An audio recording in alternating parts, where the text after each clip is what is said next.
Hi guys, இன்னைக்கு நம்ம இன்ட்ரெஸ்டிங்கான 5 தக் லைஃப் இன்சிடென்ட்ஸ் பார்க்க போகிறோம். ஸ்ட்ரைட்டாக வீடியோக்குள்ளே போயிடலாம். My name is Sharuthik and you are வாட்சிங். Okay baby. நம்ம எல்லாருக்கும் தெரியும், கடைசி 10 வருஷமா அஜித் சார் எந்த ஒரு ரியாலிட்டி ஷோஸ்லயும் கலந்துக்கலன்னு. அதுக்கு காரணம் தேவையில்லாத ப்ரொமோஷன்ஸ் அவருக்கு பிடிக்காதது தான். ஏன்னா ஒரு நடிகனோட வேலை படத்துல நடிக்கிறது தான். அதை விட்டுட்டு எல்லா ஃபீல்ட்லயும் எந்த ஒரு ஃபங்க்ஷன் நடந்தாலும் அதுல சினி ஃபீல்ட் இருக்கிறவங்கள கூப்பிடுறது அவருக்கு பிடிக்கல. முக்கியமா அரசியல் ஃபங்க்ஷன்ல சினி ஃபீல்ட்ல இருக்கிறவங்கள கூப்பிட்டு வர்றது அவருக்கு பிடிக்கல. ஆனா இந்த ஃபீலிங் எல்லா சினி ஃபீல்ட்ல இருக்கிறவங்களுக்கும் இருக்கு, பட் யாருமே வெளியே சொல்றது இல்ல. ஆனா அஜித் சார் சினி ஃபீல்ட்ல இருக்கிறவங்கள இந்த மாதிரி எல்லா துறையிலும் திணிக்காதீங்கன்னு சொல்லிட்டாரு. பட் இப்ப வரைக்கும் யாரும் அவரை கூப்பிடாம இருக்கிறதுக்கு காரணம் அவர் இப்படி சொன்னது மட்டும் இல்ல, அவர் இதை எங்க வச்சு சொன்னாருங்கிறது தான் காரணம். 2010 பிப்ரவரி 6 அப்ப இருந்த முதலமைச்சர் கலைஞர் ஐயாக்கு ஒரு ஃபங்க்ஷன் நேரு ஸ்டேடியம்ல கண்டக்ட் பண்ணிருந்தாங்க. அந்த ஃபங்க்ஷனுக்கு ரஜினி, விஜய், அஜித், சூர்யா, விக்ரம்னு நிறைய செலிபிரிட்டிஸ் எல்லாம் வந்திருந்தாங்க. ஒருத்தரா வந்து மேடையில பேசிட்டு இருந்தாங்க. கடைசியா அஜித் சாரும் வந்து பேசினாரு. 60 வருஷத்துக்கும் மேல தமிழ்நாட்டுக்காகவும் தமிழ் மக்களுக்காகவும் அவரோட வாழ்க்கையை அர்ப்பணிச்சுக்கிட்டு ஒரு மாபெரும் மனிதருக்காக தான் நாங்க எல்லாம் வந்திருக்கோம். சூரியனை வாழ்த்த வயசு தேவையில்லை. இளங்கோவடிகள் சிலப்பதிகாரத்தில் சூரியனுக்கு வாழ்த்தி நன்றி சொல்லியிருக்காரு. ஒவ்வொரு பொங்கலுக்கும் தமிழ்நாடே சூரியனுக்கு பொங்கல் வச்சு நன்றி சொல்லுது. அதனால திரையுலக சூரியனுக்கு நம்ம ஐயா முதல்வர் பல்லாண்டு வாழ்க வாழ்த்தி நன்றி சொல்றேன். நன்றி. பட் இவ்வளவுதான் டிவில காட்டினாங்க. அதுக்கப்புறம் அஜித் சார் பேசினதை டிவில கட் பண்ணிட்டாங்க. அப்படின்னு அவர் சிஎம் முன்னாடியே பேசினாருங்கிறத நீங்களே பாருங்க. நன்றி சொல்றேன். நன்றி.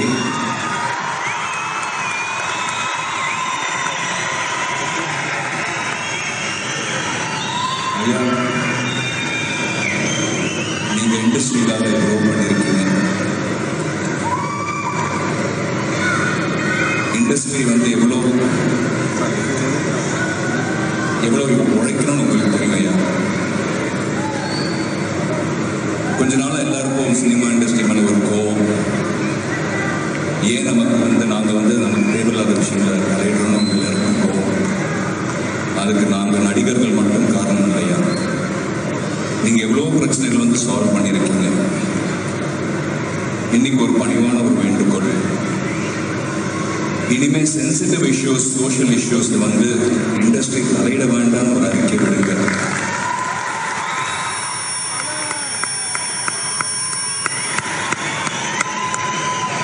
தேவையில்லையா ப்ளீஸ், தெரிஞ்சு கேட்டுக்கிறேன். ஒவ்வொரு முறையும் வந்து ஒரு சோஷியல் இஷ்யூ வரப்ப இண்டஸ்ட்ரியில பொறுப்புல இருக்கிற ஒரு சிலர் எங்களை கட்டாயப்பட்டு வர வைக்கிறாங்க. அதனாலதான் நாங்க வரோம். அதுக்கு ஒரு அண்ட் ஒரு சிலர் வந்து அவங்களோட தலைமையில வந்து எல்லாரும் கலந்துக்கணும்னு சொல்லி நடிகர்கள் வந்து மிரட்டி வர வைக்கிறாங்க. அதுக்கு ஒரு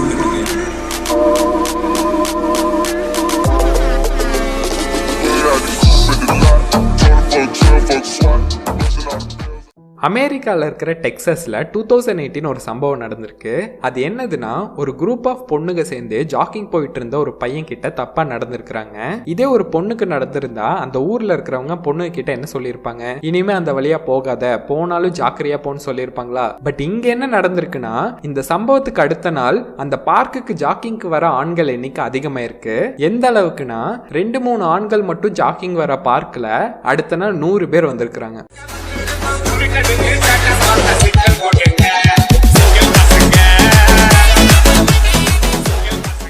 ஆக்டர்ஸ் எல்லாம் நாமினேட் ஆகலைனாலும் அவார்ட் ஃபங்க்ஷன்ல கலந்துக்கணும். அப்பதான் அவங்க யாருன்னு நமக்கும் அங்க வந்திருக்கிற டைரக்டர்ஸ்க்கும் தெரியும். பட் அஜித் சார் இதுவரை எந்த ஒரு அவார்ட் ஃபங்க்ஷனும் கலந்துகிட்டது இல்ல. ஏன்னா எங்க அவார்ட் ஃபங்க்ஷன் நடந்தாலும் அவரோட பேரை யாராச்சும் மென்ஷன் பண்ணிட்டாங்கன்னா அவர் வரலன்னா கூட அங்க இருக்கிற எல்லாருக்கும் அவர் யாருன்னு தெரிஞ்சிரும். தல அஜித்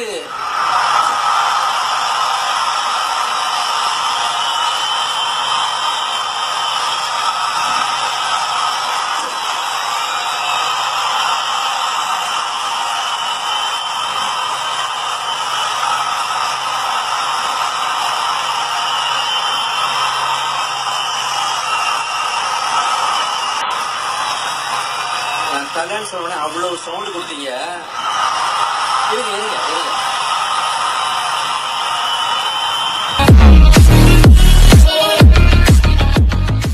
2005 ஜூன் எத்தியோப்பியால இருக்கிற ஒரு குட்டி பொண்ணு வீட்ல இருந்து ஸ்கூலுக்கு கிளம்பி இருக்கிறாங்க. போயிட்டு இருக்க வழியில அந்த பொண்ணை ஒரு 4 பேர் கொண்ட கும்பல் கடத்திட்டாங்க. எதுக்காகனா அந்த பொண்ணை அதுல ஒருத்தருக்கு கல்யாணம் பண்ணி வைக்க. ஆனா அந்த பொண்ணு அதுக்கு சம்மதிக்கல. சோ அந்த பொண்ணு கிட்ட தப்பா நடந்துக்க ட்ரை பண்ணி இருக்கிறாங்க. கிட்டத்தட்ட ஒரு வாரம் கழிச்சு போலீஸ் அந்த பொண்ணை கண்டுபிடிச்சிட்டாங்க. போலீஸ் நினைச்சாங்க அந்த பொண்ணு காயப்பட்டு கிடப்பாங்கன்னு. பட் கடத்தின கும்பல் தான் காயப்பட்டு கிடந்திருக்கிறாங்க. என்ன ஆயிருக்குன்னா அந்த பொண்ணு கிட்ட தப்பா நடந்துக்க போகும்போது அந்த பொண்ணு ரொம்ப கத்தி இருக்கிறாங்க.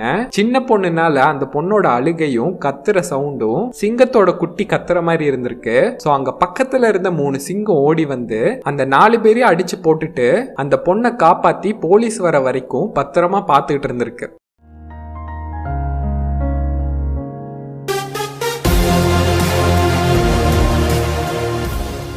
பொதுவாக இப்போ பார்த்தீங்கன்னா சில பேர் ஒருத்தருக்கு ரசிகராக இருப்பாங்க. அதுலேயும் சில பேர் மன்றத்தில் சேர்ந்து உறுப்பினராக இருப்பாங்க. அவங்க லைஃப்ல நிறைய பணத்தை அவங்க ஹீரோக்காக செலவு பண்ணுவாங்க. பட் ஒரு நாள் அவங்க ஹீரோ இவ்வளோ சப்போர்ட் இருக்கிறதுனால அரசியலுக்குள்ள வருவாரு. அவங்களும் ரசிகன்ல இருந்து மன்ற உறுப்பினர்ல இருந்து தொண்டனா மாறிடுவாங்க. அப்பவும் அவங்க அவங்களோட தலைவனுக்கு வாழ்க்கையை அர்ப்பணிச்சு செலவு செஞ்சுட்டு இருப்பாங்க. எப்படியோ ஒரு அதிசயமா அவங்களுக்கு ஒரு நாள் அரசியல்ல போஸ்டிங் கிடைக்கும். அப்ப அவங்க மக்களுக்கு சேவை செய்வாங்களா இல்ல இதுவரை செலவு பண்ண பணத்தெல்லாம் எப்படி திருப்பி எடுக்கலாம்னு பாப்பாங்களா? இதுதான் அவங்க தொழிலா இருந்துச்சுன்னா அவங்க ப்ராஃபிட்டை தான் பார்ப்பாங்க. ஏன்னா அவங்களுக்கு அப்போ ஒரு குடும்பம் இருக்கும். சோ இதனாலேயே இங்க ஒரு மிகப்பெரிய ஃபேன் பேஸ் இருக்கிற ஒரு ஹீரோ அவருக்கு இருக்கிற எல்லா ரசிகர் மன்றத்தையும் கலைக்க சொல்லிட்டாரு. அவர் வேற யாரும் இல்ல. என்னோட விஷயத்தை பாருங்க. நான் இண்டஸ்ட்ரிக்கு வரப்போ எனக்கு 21 வயசு. இன்னைக்கு I'm 36 years, running 37. 15.5 years போனதே தெரியல எனக்கு. ஸோ உங்களுக்கு ஒரு நாள் you may wake up and then you realize your 35, 40. அப்போ நீங்கள் லைஃப்பில் எதுவும் சாதிக்காமல் போயிருக்கலாம். அப்போது வருத்தப்படாதீங்க. So now is the time. அந்த நேரத்தை யூஸ் பண்ணுங்க, பாசிட்டிவாக யூஸ் பண்ணுங்க. அதுக்காக ரசிகர்களாக இருக்காதீங்க நான் சொல்ல வரேன். வெறும் ஃபேனாக மட்டும் இருக்காது. தயவு செஞ்சு டைமை வேஸ்ட் பண்ணாதீங்க. Time is precious. Once you've lost that, you can never buy it back.